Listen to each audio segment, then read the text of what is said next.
We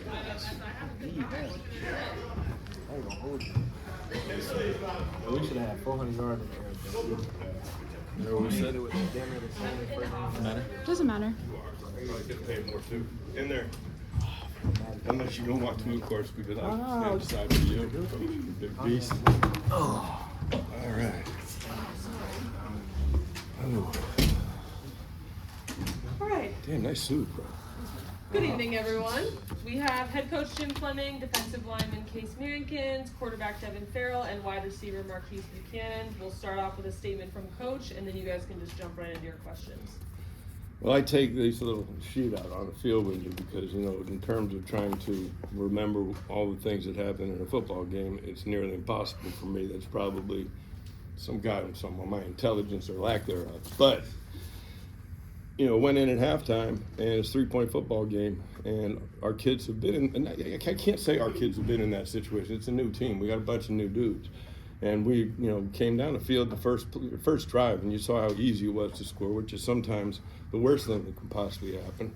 But we did everything in a football game that can happen in an opener that can prevent you from winning, with the exception of coming in after halftime and deciding, screw this, we can just do our jobs, and it comes together for us when it does. And then the offense was clicking. The defense was clicking. We started kicking the ball a little better now. Make no mistakes about it. That is not even close to what we're capable of, but it is a starting point, is what we are. And what we are is a bunch of tough dudes that went out and played a very good football team that's made a lot of improvement, came into our place, gave us everything they needed. But at the end of the day, it was dominant watching what the defense was doing to those guys. And offensively, when we needed the strikes and we needed the big plays, they came up with them. And couldn't be happier for them. Can't be happy for us. We're 1-0, which is better than the other way. So on to the next one. Questions? Jim, when there's just a bunch of unforced errors like that happened in the first half, how do you handle that as a coach? Like, is it just a matter of like yelling at them to fix it? Is it trusting that they'll get it under control? How do you handle it? When I bite my tongue, I pinch myself. I sit there and say things to myself that can't be verbalized here. But no, I mean, they're first game errors. They're things that when you watch that unfold in a game, my reaction is, what did we not do well enough in practice to prepare them for that? Now, unbelievably, this is my 40th year of an opener. And you know, all the things that you are warned against and you try to warn them against happened in that game, you know, that can keep you from winning. But we did it better than the opponent. So they were well enough prepared, but we also know that we didn't execute well enough to be able to achieve the goals we have. But our goals are one at a time. We got to get ready. And then Long Island beat Stony Brook, and we'll improve tremendously on a lot of those things. But the unforced, self-inflicted wounds will keep you from becoming what you want to become, and that's a champion. Devin obviously missed last part of last season, but came out with a bang with a touchdown, and then you ended it with a touchdown to Marquis. You know, how good does it feel to just be back on the field and obviously get the win? First and foremost, I want to thank my Lord and Savior Jesus Christ, man, because I was reflecting before the game of how far He's brought me. Like, since my first, day of college till now, like, He's just restored a lot of things for me, like my peace and my joy. So I want to give praise to Him. But yeah, it felt good, like getting the guys the ball. Like, that's all I want to do. I just want to get the guys the ball and get them what they deserve, because they put so much work in and they believe, they trust in me to do my job. So that's it. Then when you come out and you score the first drive, obviously you see early success, but then you're trying to sort of regain it and get in the end zone again. So what adjustments did you make there, and how did you get things rolling in the second half?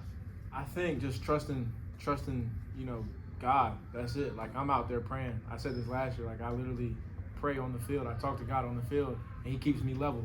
So no matter what happens, what's around, the rain that was before the game, all the externals, we stay here. So how much did it help to have Antoine get going there in the second half too? I think that's a testament to the work that the guys up front put in too. Like they really stuck it out throughout the whole game, and then Twan was able to get 2 touchdowns today, and hopefully he could get some more in the next game. Devin, you were very sharp early. Had you practiced well enough to expect to come out and play that well so early? I think we put in work this offseason. I think that's the work that we put in, the timing that we've built, the trust that we've built throughout the offseason. I think it was shown in the first half. Some throws I want back, like I had a couple underthrows today, and if I put the ball a yard or two further, we're up probably 49 to whatever the other team had. So. Turnover, but I'll answer that question because he's been practicing as good as any quarterback we've had here. It looked like toward the end you made a handoff and you were shaking your hand a little bit. No, it wasn't my hand. It was I'm good. It wasn't my hand. I would imagine you haven't had to think about that at all. Yeah, not the whole off season and everything else has been very smooth. For yeah, Lori at Ortho, Rhode Island, down here in Wakefield, like she's been helpful in so many ways with my thumb and stuff. So I'm good. I'm healthy. Okay. Marquis, how about just making an impact with the big play, there in the second half? And how much do you embrace the opportunity to make those sort of big stamps on the game? I just try to be there when my teammates need me, really. I know at any point in time the ball can come my way, so I just got to be prepared to make the play. I know we put in a lot of work in the offseason. We talked about, the game plan. We had a coverage that we liked and we took advantage of it. You guys obviously work together a lot in the offseason, so to connect the way that you did tonight, was it nice to be able to, sort of put that on the field? Thank you. Yeah, definitely. They got me up here all summer long, just outside air 7-on-7, just trying to get the chemistry going, just getting completions. That's our thing, just get completions. So we left a couple drops out there, but we'll make up for them. Case, you might have been the momentum shifter with the fumble. You guys finally get a turnover. What was working for you today against the offensive line? Just coming off the ball and hitting him in the mouth, really. Hitting him with my hands and looking at my second key in the backfield. When on the offense was struggling a little bit, what was the conversation with the defense? Oh, we're level-headed the whole game. We're built around trust. We trust these guys. We trust our own guys. We keep it level the whole game. We're not worried about anything. I mean, how much fun when both sides are clicking to end the game? It's a lot of fun. And to piggyback off that, they were running some of the Wildcat stuff. Was that anticipated or was that kind of a surprise? Yeah, it was a little anticipated. They got a lot of athletes on the offensive side of the ball, so there's nothing surprising. Case, earlier in the week, AJ mentioned in terms of the defense that he felt that the defense was still trying to find an identity. After game one, what would you say the defensive identity is? Bunch of dogs. That's it. How do you spell that? D-A-W-G, right? Oh, yeah. D-A-W-G.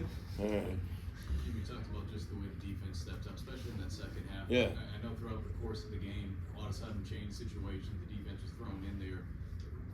What can you say just about what the defense was able to do, even though some of those situations pop up that you practice throughout the game? I think they just imposed their will. I really did. I thought, if you're on the defensive side of the ball and you go ahead and get a 4-yard field to defend, yeah, you want to keep them out. But if you don't, it ain't going to affect you. That was another fault that happened. But it seemed to me in that second half that we gained control of field position. We were able to get them backed up, which allowed them to be able to really pin their ears back and get after it.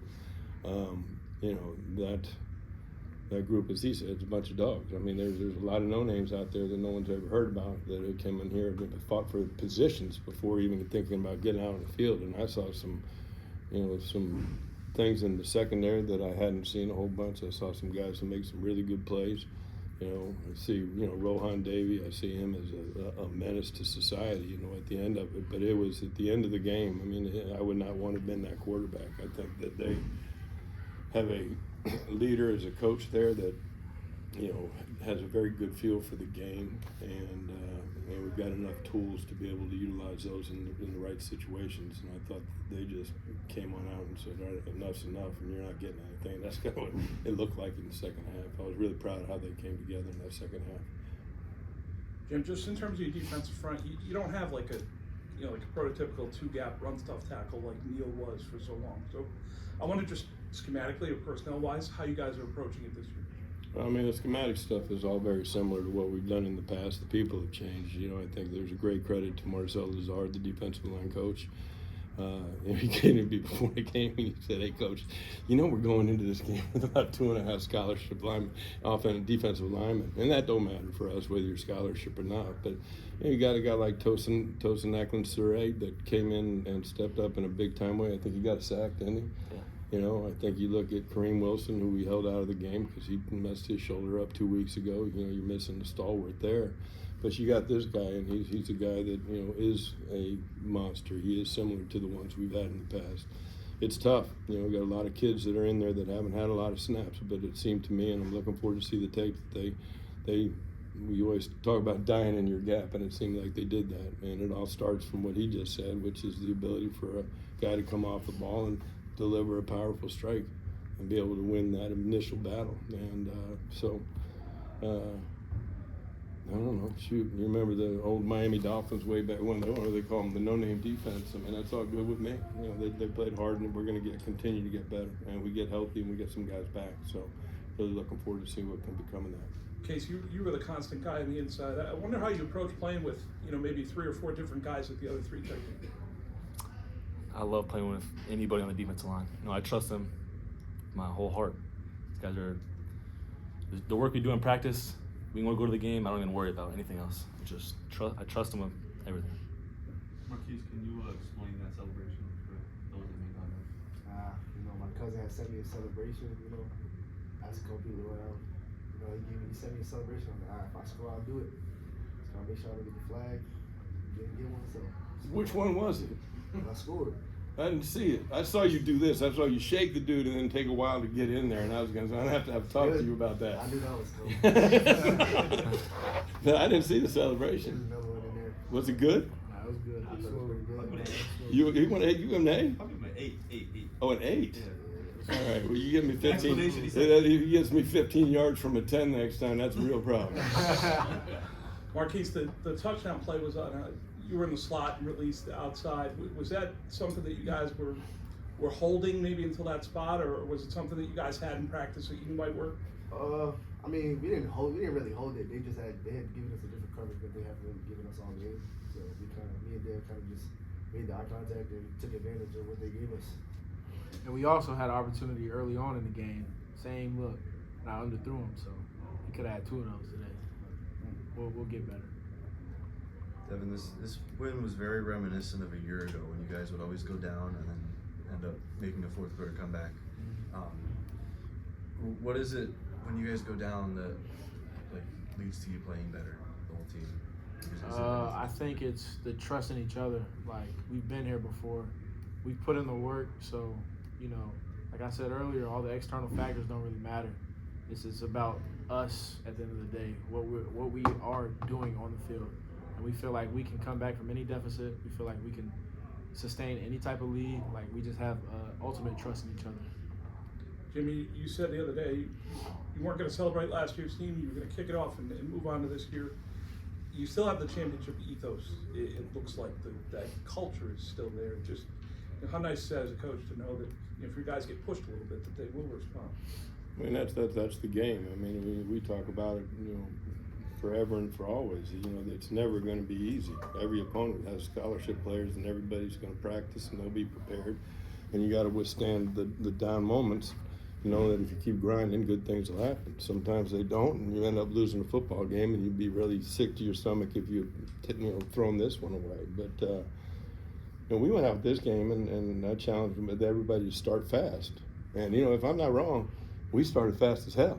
We came on out there and went right down the field and scored, bang, all right. And then we went ahead and get a punt return, and that went all the way to midfield. Yeah. All right, defense had a 3 and out. I mean, we did everything right until we did putting ball on the ground, doing those things. I mean, we left so many points out there on the field. We do what we're capable of. We'll be very competitive with everybody we play. Now, don't correct your mistakes. You know what happens. You're a hell of a lot sadder. But they played well, and they stayed steady. Locker room was a little shaky coming in half, but I thought you guys were right on as soon as I hollered at you a little bit. Just chill out and let's go back to work. How's the locker room now? Kidding me? they got 2 things to do tomorrow. It's a Friday night. They get to go out, feel like heroes. They get to go ahead and get to a medical check, at 12. And then they get to go to an academic meeting at 1 o'clock in the afternoon to make sure they get their class schedules and all the rest of that stuff. So now the fun's over. We had exclusive football for the last month and a half. We got a game under our belt. Now we got to start juggling the other things. But they've done very well in that area as well. All right. That's right, Jim. Classes start on Wednesday. Yeah, that's true. But we're still practicing, man. And we'll be there in class on Wednesday morning, on time, ready to go, buckled up, first row. All right. Thank you. Hopefully get that 3.0 again. Don't ever forget, these guys are 3.0 students, man. They ain't no dummies.